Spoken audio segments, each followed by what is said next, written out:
بسم اللہ الرحمن الرحیم الحمد للہ رب العالمین والصلاة والسلام علی سید المرسلین۔ اللہ رب العزت ہر انسان کو اس کے اعمال کا بدلہ، اس کے اعمال کا اجر، اس کی محنت، اس کی لگن، اس کی ایفرٹ اور اس کے اخلاص کو مد نظر رکھتے ہوئے عطا فرمائے گا۔ سورۃ النحل آیت نمبر 97 میں اللہ رب العزت ارشاد فرماتا ہے، من عمل صالحا من ذکر او انثى وهو مؤمن فلنحيينه حیاتا طیبہ ولنجزینہم اجرہم باحسن ما كانوا يعملون۔ یعنی کوئی مرد ہو یا عورت، جس انسان نے بھی اچھے کام کیے، اچھے طریقے سے کیے اور وہ مومن یعنی حق کو ماننے والا ہو، تو بس ہم اسے دنیا میں بھی پاکیزہ و بہترین زندگی عطا فرمائیں گے، اور آخرت میں بھی ہم ضرور بالضرور ایسے لوگوں کو بہترین اجر عطا فرمائیں گے ان اعمال کے بدلے میں جو وہ دنیا میں کیا کرتے تھے۔ اسی طرح مسلم شریف کی ایک حدیث ہے کہ قال رسول اللہ صلی اللہ علیہ وآلہ وسلم الماہر بالقرآن مع السفرۃ الکرام البررہ۔ حضرت عائشہ صدیقہ رضی اللہ تعالی عنہا روایت کرتی ہیں کہ نبی کریم صلی اللہ علیہ وآلہ وسلم نے ارشاد فرمایا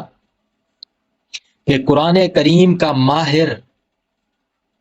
قرآن لکھنے والے معزز اور اللہ تعالیٰ کے فرمانبردار فرشتوں کے ساتھ ہوگا۔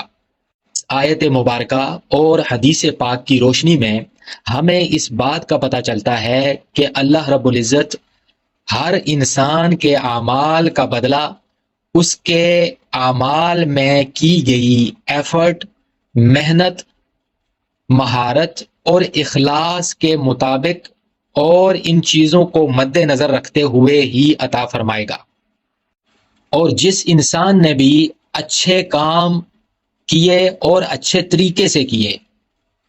تو اللہ رب العزت فرماتا ہے کہ ہم اسے دنیا میں بھی پاکیزہ اور بہترین زندگی عطا فرمائیں گے، اس کے اجر کے طور پر، اس کی محنت، اس کی مہارت کے بدلے میں،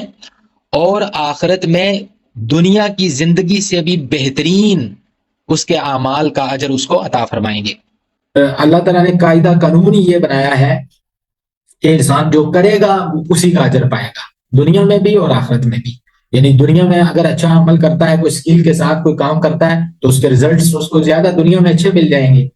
وہ پیسہ کمانا چاہتا ہے، بزنس کرنا چاہتا ہے، کچھ اور کرنا چاہتا ہے، تو وہ جتنا مہارت کے ساتھ اس کو کرے گا، اچھے ریزلٹ اس کو دنیا میں مل جائیں گے۔ اور اس کے اندر وہ اسکل کے ساتھ بھی کرتا ہے اور اخلاقیات کے ساتھ بھی کرتا ہے، یعنی جھوٹ نہیں بولتا، دھوکہ نہیں کرتا، دوسروں کے ساتھ فراڈ نہیں کرتا، ظلم و زیادتی نہیں کرتا، تو پھر کیا ہوگا؟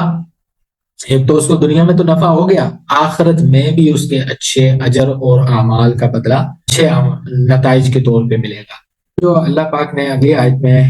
ارشاد فرمایا ہے وہ ہے کہ لہا ما کسبت وعلیہا ما اکتسبت۔ اس جو پرانی امت گزر چکی ہے، پرانی امتیں گزر چکی ہیں، انبیاء گزر چکے ہیں، ان کے اعمال کا ان سے پوچھا جائے گا۔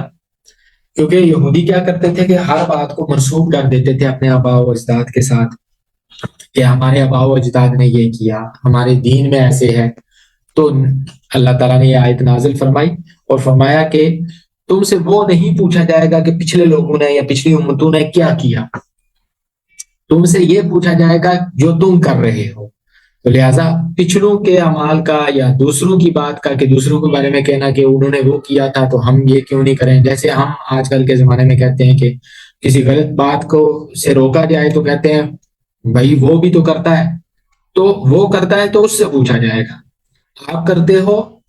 آپ کو اس بات کا پوچھا جائے گا۔